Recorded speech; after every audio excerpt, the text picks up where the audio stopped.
Pablo, how would you summarize that win? Gritty, hard fought, resilient, full of belief.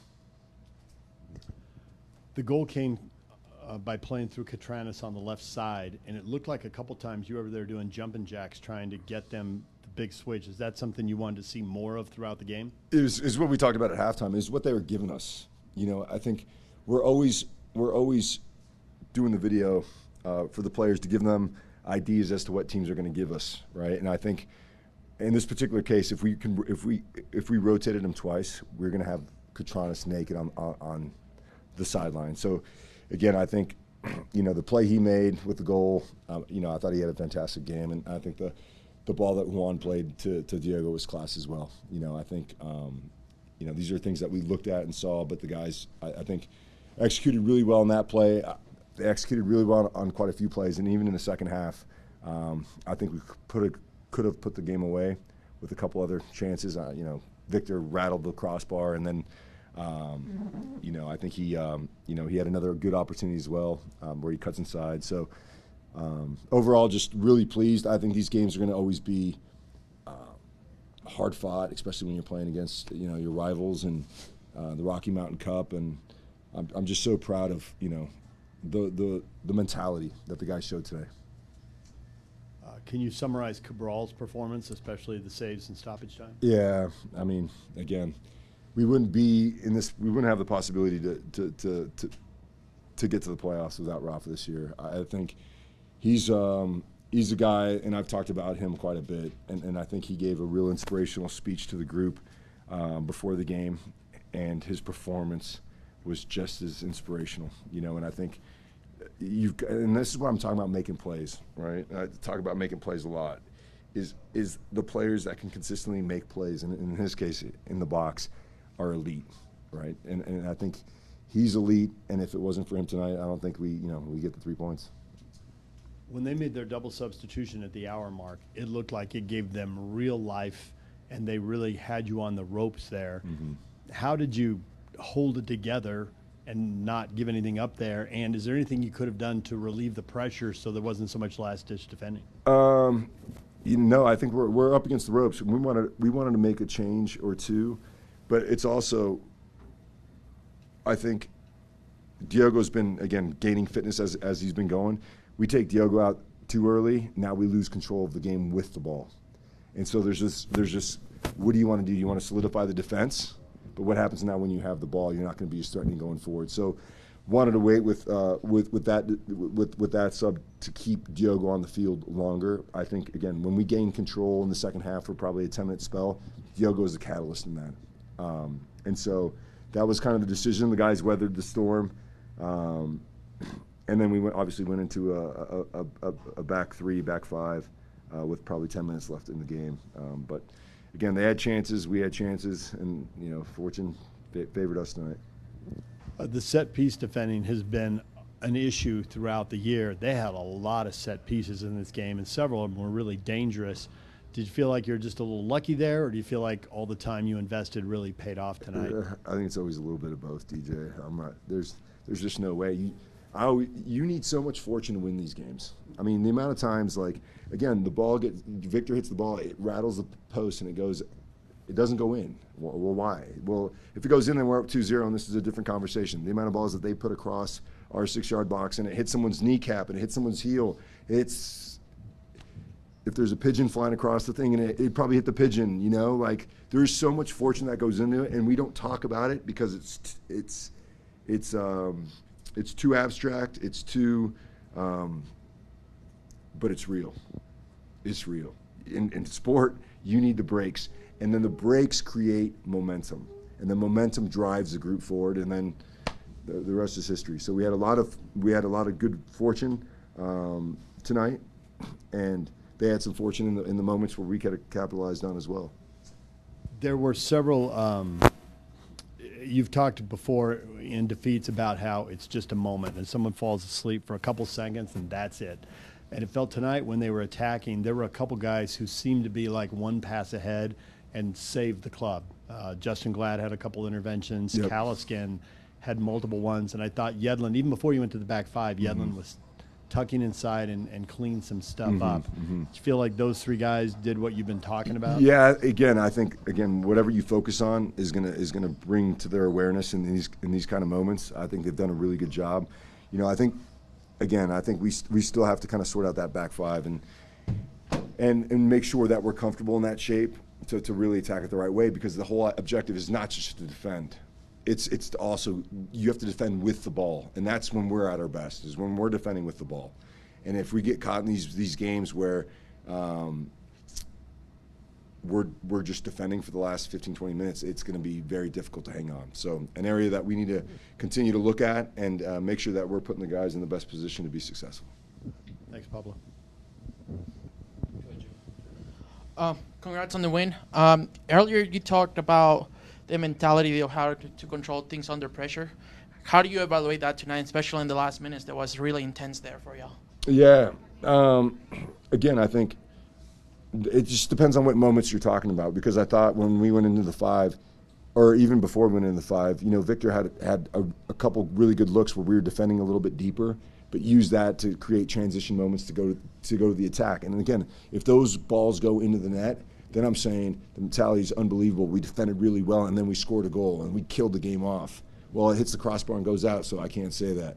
You know what I'm saying? But I think the mentality was really good. And again, you have to play what the game gives you. And unfortunately, we were, I think, a little bit sloppy with the ball, and it led to a lot of moments where they got on top of the game. And you know what's crazy about football? If they would have scored, we would have owned the rest of the game with the ball. That's how crazy it is. And so there's this tension that exists when you have the goal and you're holding on to the lead, and the amount of risk that the opponents are willing to take to score the goal creates momentum for your opponents. And so there's going to be times where it's going to be tactical, but more than anything else, it's going to be mentality and winning your duels and making tackles. And then when we go forward, it's, do we go to goal, or do we bring our team forward so now we can start to defend with the ball? And I think, again, that's another area that we'll look at and continue to work on. What was the message to the group now heading into the final stretch? Is it more about managing results or continuing to play the style that they've been playing? No, I think it's both. I think we want to continue to get better. I think there's, again, we're what are we, 10 months into the season, and I still think that there's areas where we've grown drastically as a team over the course of the year, but there's still areas where I think we, to get into the playoffs, I think we're going to have to continue to look at and be honest with ourselves. And again, I think closing out games has been one of those. Although tonight it worked out in our favor, I think we've as a collective have to do a better job to continue to get these results. And I think the most important thing, like I said before this game, the pressure is really on us to stay true to who we are and the way we want to play. It's not about just going out today and just getting a result, because how do you do that? It's really focusing on, you're going to make mistakes, it's not a problem, have great reactions, inspire your teammates with the kind of quality and the bravery that we want to see on the ball. Diego Luna's on there, take people on. If Victor's on there, go to goal, like express yourself. And I think down the stretch, they can't be too tactical because there's so much pressure on each game. It's got to come from intuition. It's got to come from a place of feel. And so that's what we'll continue doing towards the end of the season. Pablo, congrats. What stood out to you defensively in getting that clean sheet for you guys tonight? Well, I think Jake Ladd probably had one of his best performances defensively. I thought he had a ton of blocks. I thought his ability to clear balls and set pieces in the run of play, a couple of headers late in the game, that really did a good job. And then I think Rafa is probably the best goalkeeper in this league. And tonight he showed it, he proved it. And I think those two guys defensively did a great job. And then obviously everyone else pulling their weight, because again, I think defending starts at the front. Victor and Juan did a good job. The two pivots, Noel and Ojeda. And then Emeka, when he came in, did a good job. And the outside backs, I think Alex had a really good game, and DeAndre had a good game as well. So it was a solid collective defensive performance. And I know you don't like to look at the numbers, but RSL, you guys jumped up to 9th place after tonight. But how do you keep the group grounded but motivated? Listen, 9th is not something where you're going to throw a party for. We've struggled a lot. I think we've been through a lot this year. The guys again, even after the game, I asked the guys to speak, because after we win, it's because they put forth the effort, they put forth the execution, and they got the result. And so, you know, the guys were saying, listen, man, we can't rest on our laurels.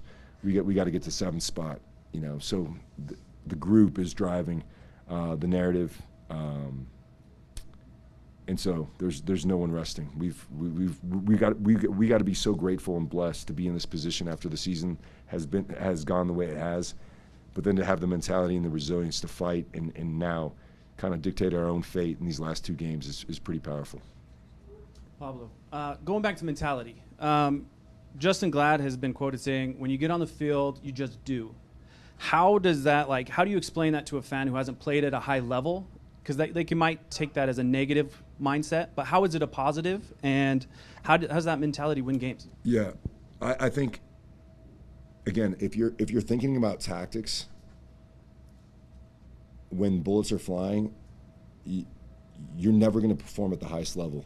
In other words, the reason why we take Monday through Friday so serious and put so much emphasis on being so disciplined and professional Monday through Friday is because we want you to get to the game on Saturday and not have to think. Not have to think. You're operating from a place of intuition, you know, and I think Jay Glad is a guy with a lot of experience. And the last thing you want to do is fill players with all these, you know, we give them ideas as to how the game's going to go. We still need them to execute and play what they see, right? And so if I'm asking them to play what they see, then they just have to do. That, you know, and obviously there's an element of thinking, obviously, but if it's too much, if the tactics are so overwhelming, then you always get paralysis by analysis. And we want players to operate from a place of flow, and flow only happens when the decisions are made from a place of second nature. So a lot of coaches say that defense comes from a great offense. And it seems like at the beginning of all these games, our offense is our most beautiful defense. Mm-hmm. Why do we switch it in the second half when we've scored 1 or 2 goals? So that's a really great question, and I think a lot of it has to do with a couple things. I think naturally in sport, your opposing team's going to, especially when you have a lead, they're going to commit numbers forward. They're going to ask a lot more questions. They're willing to get scored on again to score a goal. And so what typically happens for me is 2 things. One, from a defensive standpoint, is the guys up front aren't defending with the same type of mentality because they're almost like in protection mode. So they want the ball to kind of circulate around. When we're at our best, we're locking it on one side and we're pressing forward. And so you start to see that in the second half, where our forwards and our front players are more sagging. So that's the first part. Then they start to get in a rhythm, right? And so now they're pushing us back. But then when we have the ball, and this is a really important aspect of what we do when we can control the game like we did in the second half for probably 10 to 12 minutes, is the ball should never stop moving, right? And oftentimes you see a guy put his foot on the ball, and now all of a sudden there's a lack of movement ahead of the ball. When you put your foot on the ball, everything stops, right? So I'd say those 2 things, and it's almost like we put our foot on the ball because we want to keep the ball. But the idea is you got to keep moving and creating angles. Keep moving, creating angles. Suck them out and then break them, and then we can go forward again. But oftentimes we put our foot on the ball, and it allows them to press, and our guys don't really move off the ball when we do that. So I would say those 2 things, and then the other part is psychology, which is we have what we need, which is the goal, and it's a scary game to play. I think we should always go for the second, and again, I think in the second half we had 2 or 3 really good opportunities to finish, and we didn't. So, but that's a great point, and that's something that we need to continue to, because it's more psychological than anything else. Yep. Trevor. Hey, Pablo. Just from what you said at the end there, kind of touches on my question. At the end of the game, there was a moment where Tyler, I think it was, had the ball and was just driving towards the goal. And it was kind of late in stoppage time. And my question is that what you want your players to be doing at the end of the game? Do you want them to be going for that second goal, or do you want to try to secure the win going into the corner? And the second part of the question is that something that you're trying to get 2 goals because are you guys thinking about the Rocky Mountain Cup at all, or are you trying to secure the win at this point? Well, I think we're just trying to secure the win, and I think to your question, it's kind of a double-edged sword. Ideally, we want to go to the corner flag. Excuse me, and we want to bring our team forward. Again, we don't want transition moments. Transition doesn't favor the team that's winning. Transition always favors the team that's losing. So what favors the team that's winning is control and getting numbers near the ball. So when you lose the ball, you can repress and regain, and you keep the game in front of you. So I don't know exactly where Wolfie was, how close the next layer of our attack was to Wolfie. So I don't even know if he pulled out and he went to the sideline, if anything could have happened. But ideally, we're wasting time, right? We're getting our team forward and we're doing that. When you lose the ball in that moment, your team's coming forward. They win the ball, and now we're in like, and there's a psychological effect to that as well. And I think there's another one with Willie where we could have gone to the sidelines. So here's the thing: if they score a goal, right? I'm like, okay, now it's 2-0. Now the game's on ice. So it's always like, and this is why I always tell the players, you have to make the best decision possible, right? And it's hard in that moment because it's very emotional. But I don't think there's a right decision always. If you have a 2v1 against the back line in transition, you go to goal. It's 2v1. We're going to finish 1v1. I don't know. Are you fat? You know, like, so there's so many variables that go into it. So there's not one way to do it. But what I want them to do is at least think about the options available while it's happening in real time to make the best decision in that moment. Pablo. Thank you. Pablo, felicidades por el triunfo. Quiero empezar por lo último. Al final del partido, tuviste un abrazo súper emocionado con tu cuerpo técnico. Es uno de los festejos más emotivos que has tenido en esta temporada. ¿Sientes que eso te está metiendo ya a la pelea directa? At the end of the game, you celebrated really emotively with your coaching staff. Is that something that has to do with the end of the season and how things have been going so far? Sí, yo creo que estoy emocionado porque los chicos pelearon y encontraron la manera de sacar el resultado. Y también el rival también es un rival que conozco muy bien y para mí es siempre lindo ganar contra Colorado y por eso estaba emocionado, pero más que todo encontrando la manera de sacar el resultado en este momento, porque si no sacamos los 3 puntos ahora se ponen difíciles las cosas. Ganamos la posibilidad de ir a Seattle e encontrar otro resultado para seguir mejorando el puesto. I was emotional because the guys fought and they got that result. Colorado is a team that I know, but going forward, we need to go to Seattle and we need to continue to get these results moving forward towards the playoffs. Bielsa dice que un jugador juega en varias circunstancias. Lo primero es de acuerdo a cómo sabe, cómo aprendió. Uh-huh. Y la parte más importante tal vez es con quién, cuándo y por qué.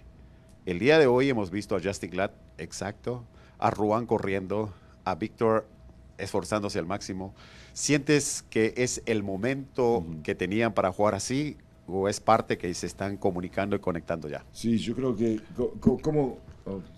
Do you think this was the moment for your guys to really click and notice that towards the end of the season this is the time to put everything together to get a result like this? Sí, para mí es siempre difícil cuando en la ventana del verano traer 3 jugadores importantes para el equipo y que ya estamos unir el equipo con los 3 jugadores. Eso siempre toma mucho tiempo.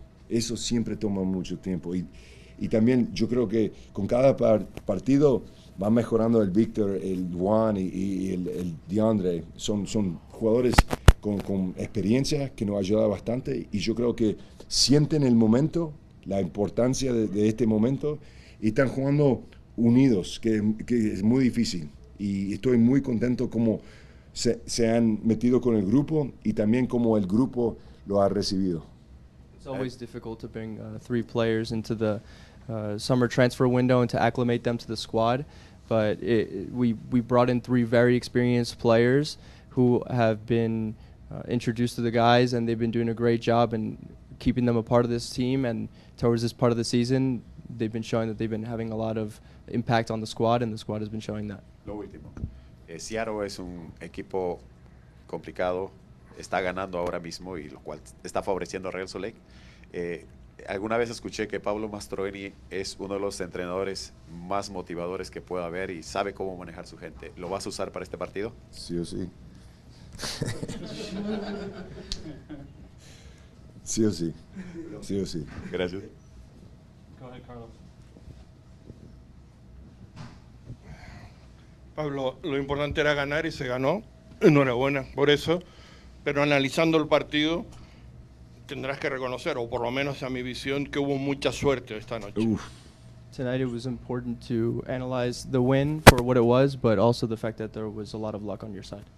sí o sí. Pero también, Carlos, cómo hemos sufrido este año jugando un partido perfecto y perdiendo porque no tuvimos la suerte. Eso es el fútbol y eso es la vida. Claro que sí. Y por eso digo, después de todos los partidos, nunca vamos a jugar un partido perfecto. Pero hay que encontrar la manera, especialmente cuando las cosas no están saliendo en el partido, la mentalidad del grupo, el Justin con los cabezazos para terminar el partido y Rafa sacando la pelota del arco. Esos son fundamental. Claro, tenemos que manejar el partido mejor, sí o sí. It's true. It's really hard to play a perfect game, and this season we've had really good games where we've dropped results. But with Justin's performance tonight and guys like Rafa who are always performing to the highest level, it's definitely helpful, and luck is going to be on your side with stuff like that sometimes. Una cosa que me llamó la atención fue la segunda parte, que cediste el control del juego en la media cancha.